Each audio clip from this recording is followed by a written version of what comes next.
What's up, everybody? Welcome to Building Our Power. This is Gabby. Thank you for joining us for another episode of Building Our Power, Part 13, Blood in My Eye. If you'd like to contribute to the work we're doing in the city, you can do so. Link is in the description. We just dropped by the community fridge today, dropped off some snacks. So yeah, if you'd like to contribute to that, you can. Like to join us in person in the future, you can do so. Link is in the description. Hit us up. We can link up and do some moves in the city. I think that is all housekeeping. Same old, same old. Let's get right into it. Part 13 of Blood in My Eye. This is entitled Toward the United Front.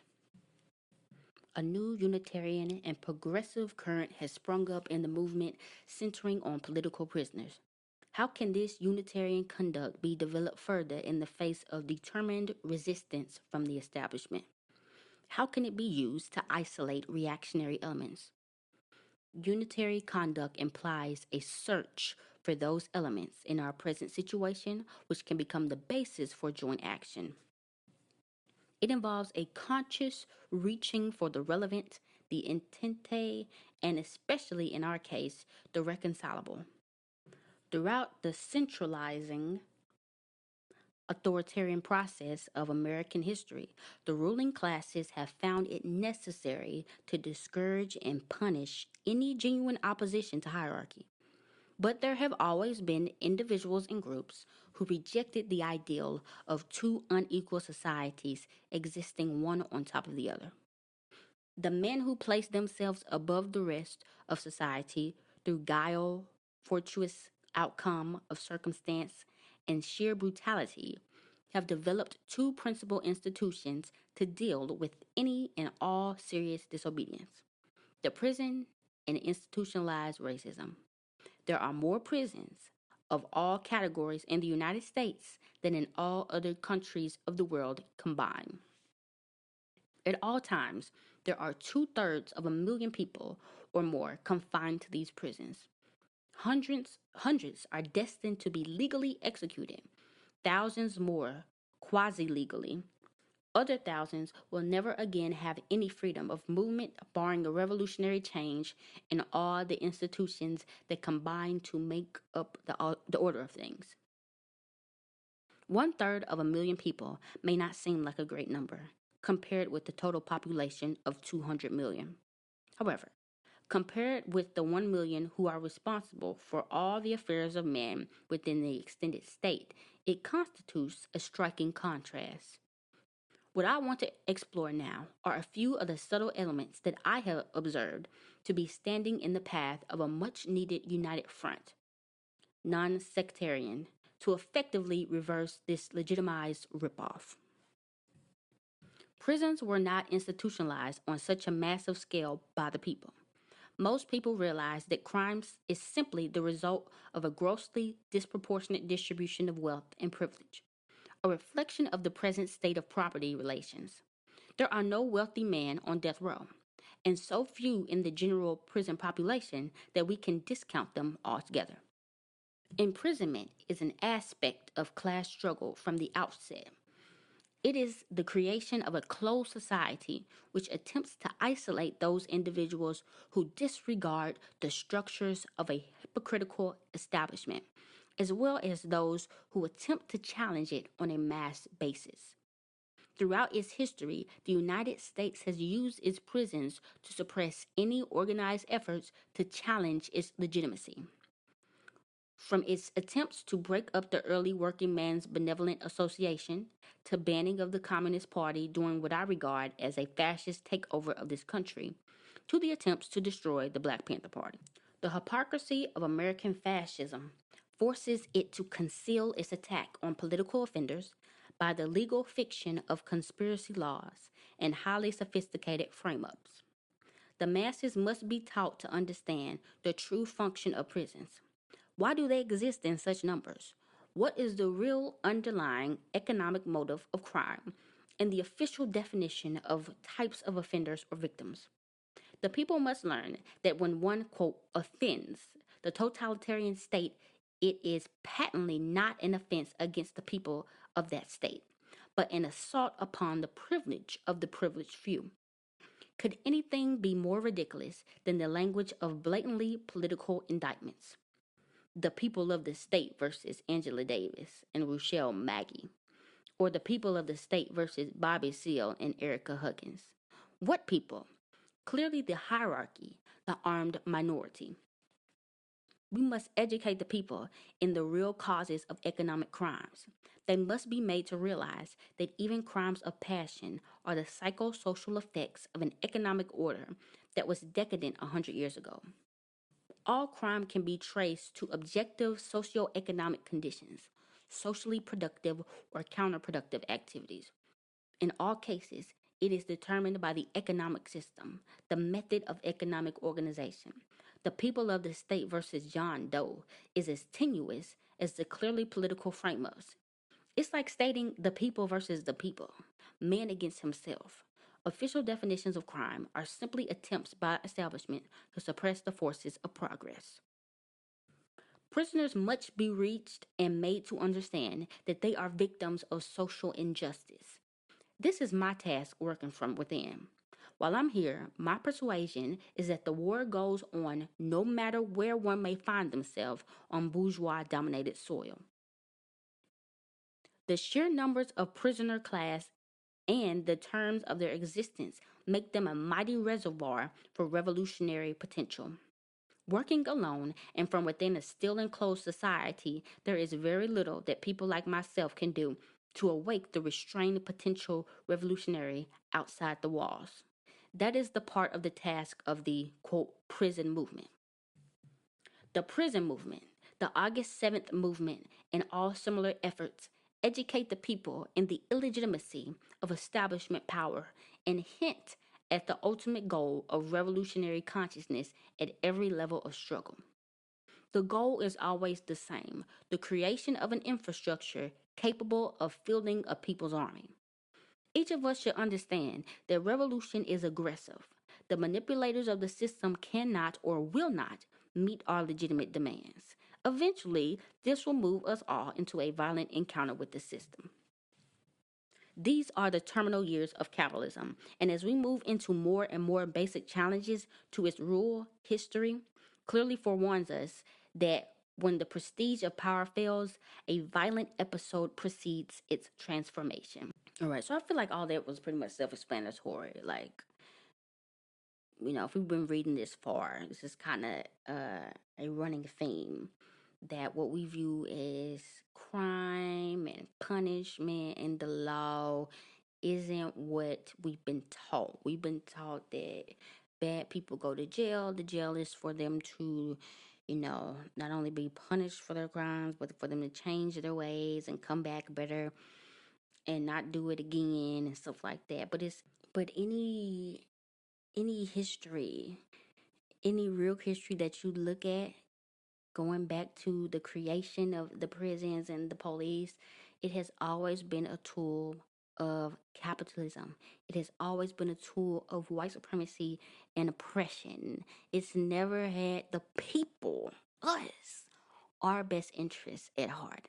They couldn't care less. We say this every time. They couldn't care less who's attacking you, who's doing something to you, who's stealing from you. They do not. I've seen so many. I see so many stories on TikTok. I see so many stories on Facebook. I see many stories on YouTube about people who have been hurt by somebody, who were trying to escape somebody, who were being stalked, being harassed, who were being threatened. They go to the police, and the police say, "Well, there's nothing we can do because whatever." I was just watching a thing with what's the thing, Dads Against Preds, whatever. Like, these people are finding pedophiles and exposing them, doing the work that the police should be doing, and the police are telling them that they're doing something bad. And the police is not arresting these people because they're like, well, they haven't done anything yet. Why do we have to wait for something to be done? You see what I'm saying? Like, if the goal was protection, they would be protecting. And I feel like, as far as people who, claim to be abolitionists or people who are like against the prisons, what dude was talking about as far as educating the people is a must. and also, affirming some of the feelings that they're going through. Like people want folks to get gat. People want people who harm people to get gat. I mean, that's honestly what we want too. We want these oppressors to get gat because they are hurting us, and they have built this system that continues to oppress us. And so I get it. I'm not a non-violent person. I think violence is necessary, but I don't think that the state is the one that should be in control of that. I do not. I do not, because it has ulterior motives. Their motives isn't to protect us. Their motive is to keep the status quo. Their motive is to keep this capitalist thing running. So I definitely don't think it should be in the hands of not America. Mm-mm, mm-mm. But I feel like that is important to affirm, because sometimes when you're just talking about restorative justice and this and that, it can go in one ear and out the other. Because I mean, we live in the real world, and we know that all the ducks are not in a row to have a truly good material condition to be able to do that stuff and do it successfully. So I don't know. It's tricky, but I do think that you can at least get people to see that the jail is not a rehabilitation center. A jail is not a place where you stop making felons. A jail is a place that actually makes people more hardened and worsen their mental health. So I think that can be a start. All right, back to the reading. We can attempt to limit the scope and range of violence and revolution by mobilizing as many partisans as possible at every level of socio-economic life. But given the hold that the ruling class has on this country and its history of violence, nothing could be more certain than civil disorders, perhaps even civil war. I don't dread either. There are no good aspects of monopoly capital, so no reservations need be recognized in its destruction. Monopoly capital is the enemy. It crushes the life force of all the people. It must be completely destroyed as quickly as possible. Utterly, totally, ruthlessly, relentlessly destroyed. With this as a common major goal, it would seem that anti establishment forces would find little difficulty in developing common initiatives and methods consistent with the goals of mass society. Regretfully, this has not been the case. Only the prison movement has shown any promise of cutting across ideological, racial, and cultural barricades that have blocked the natural coalition of left wing forces at all times in the past. So, this movement must be used to provide an example for the partisans engaged at other levels of struggle. The issues involved in the dialectic which flows from an understanding of the clear objective existence of overt oppression could be the springboard for our entry into the tide of increasing worldwide socialist consciousness. In order to create a united left whose aim is the defense of political prisoners and prisoners in general, we must renounce the idea that all participants must be of one mind and should work at the problem from a single party line, or with a single party line, or with a single method. The reverse of this is actually desirable, from all according to ability. Each partisan outside the vanguard elements should work at radicalizing in the area of their natural environment, the places where they pursue their normal lives when not attending rallies and demonstrations. The vanguard elements, organized party workers of all ideological persuasions, should go among the people concentrated at the rallying point with consciousness raising strategy, promoting commitment, and provide concrete, clearly defined activity. The vanguard elements must search out people who can and will contribute to the building of the commune, the infrastructure, with pen and clipboard in hand. For those who aren't ready to take that step, a packet of pamphlets should be provided for their education. All of this, of course, means that we are moving and on a mass level, not all in our separate directions, but firmly under the discipline and principled leadership of the vanguard Black Panther Communist Party. One simply cannot act without a head. Democratic centralism is the only way to deal effectively with the American ordeal. The Central Committee of the People's Vanguard Party must make its presence felt through the various levels of the overall movement. With the example of unity in the prison movement, we can begin to break the old behavioral patterns that have repeatedly allowed bourgeois capitalism, its imperialism, and fascism to triumph over the last several decades. We tap a massive potential reservoir of partisans for cadre work. We make it possible to begin to address one of the most complex psychosocial byproducts that economic man with his private enterprise have manufactured: racism. I've saved this most critical barrier to our needs of unity for last. Racism is a matter of ingrained traditional attitudes conditioned through institutions. For some, it is as natural a reflex as breathing. The psychosocial effects of segregated environments, compounded by bitter class repression, have served in the past to render the progressive movement almost totally impotent. The major obstacle to a united left in the country is white racism. There are three categories of white racists: the overt, self satisfied racist who doesn't attempt to hide his antipathy, the self interdicting racist who harbors and nurtures racism in spite of his best efforts, and the unconscious racist who has no awareness of his racist preconceptions. I deny the existence of black racism outright. By fiat, I deny it. Too much black blood has flowed between the chasm that separates the races. It's fundamentally unfair to expect the black man to differentiate a glance between the various kinds of white races. What the apologist terms black racism is either a healthy defense reflex on the part of the sincere black partisan who is attempting to deal with the realistic problems of survival and elevation, or the racism of the government stooge organs. As black partisans, we must recognize and allow for the existence of all three types of races.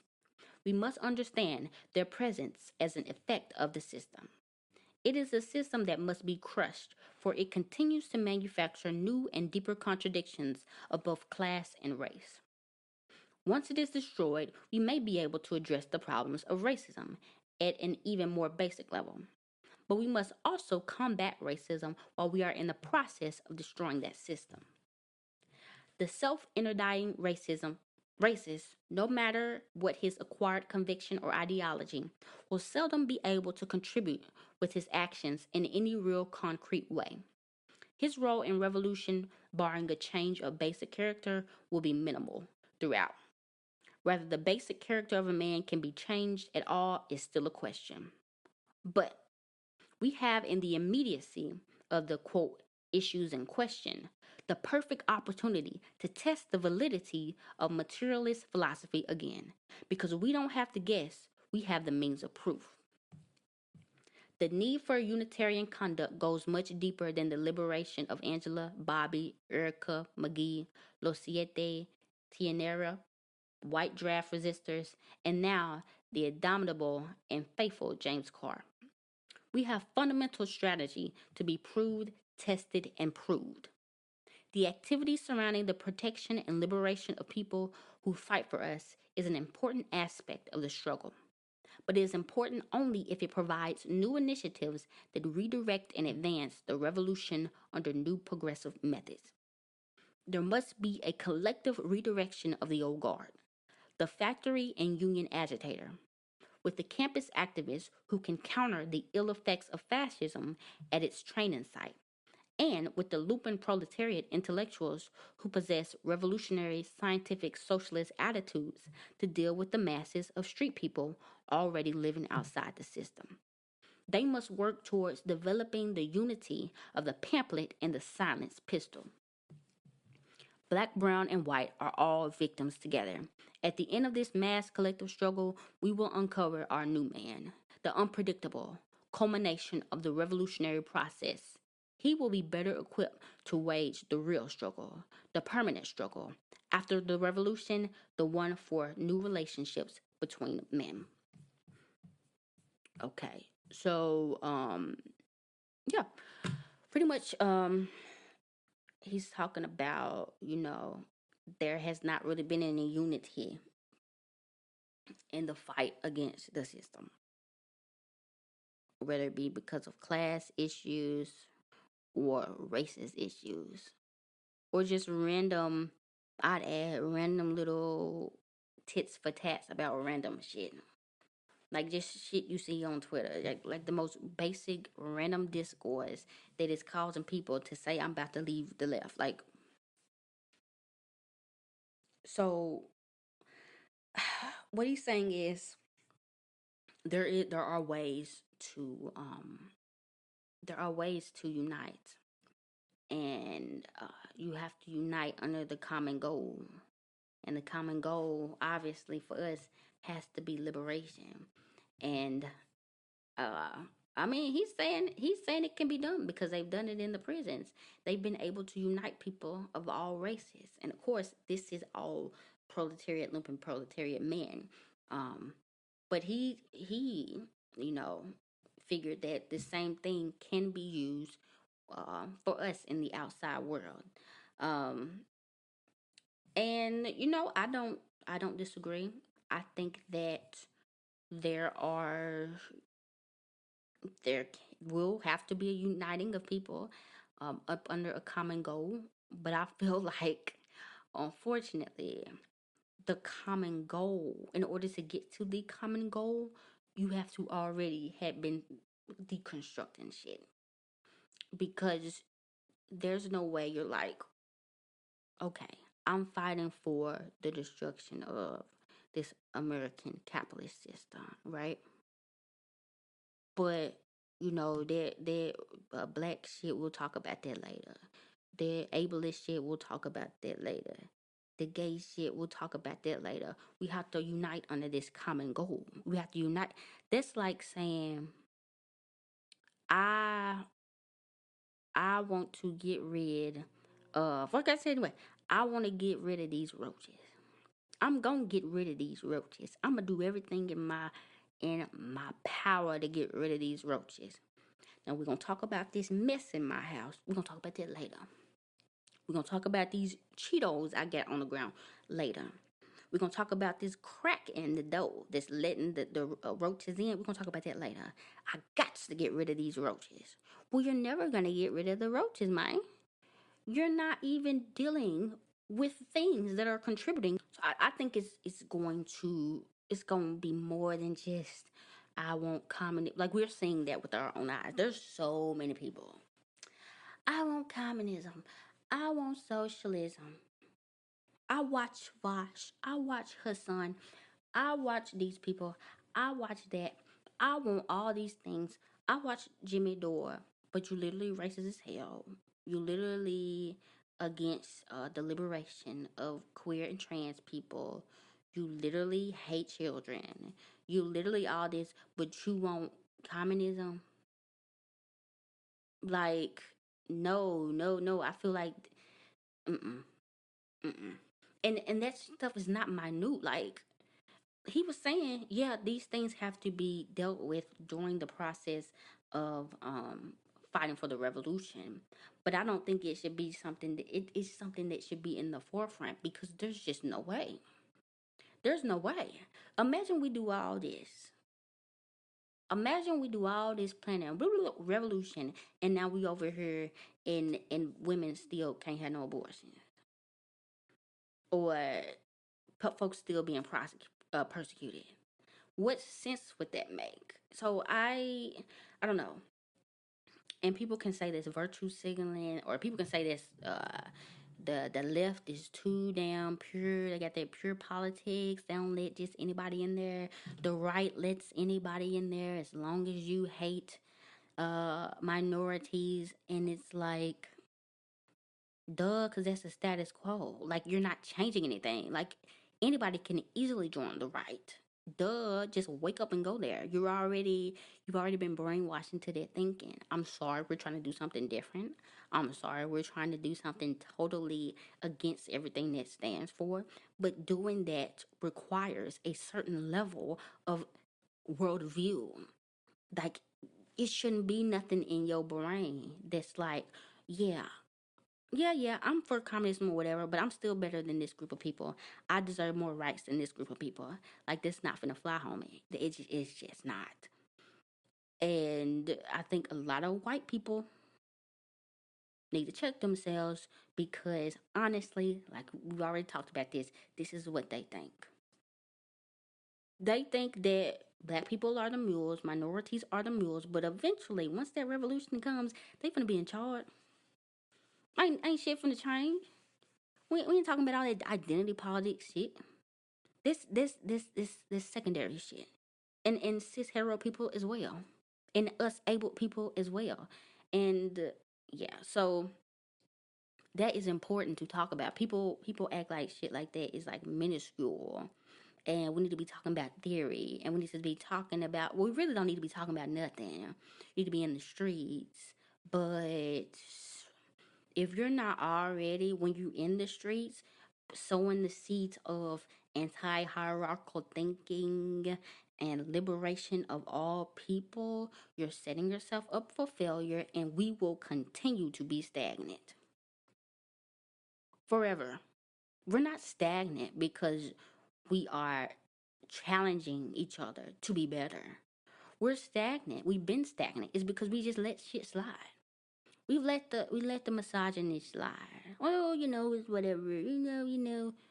We let the anti-blackness slide. We let the ableism slide.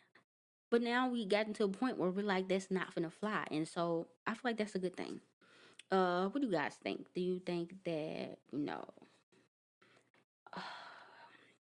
do you think that these are things that can just be worked with while we are planning for the revolution? Do you think it's something that should just wait until after the revolution is done? What do y'all think?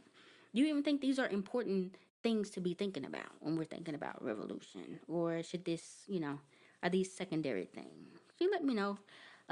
Hit us up on all social media accounts at Building RPWR.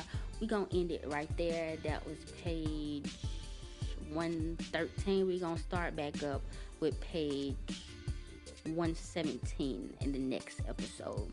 But thank you guys for listening. Yeah, hit us up. All links are in the description for all things. Thank you very much. This has been Gabby, and we're out.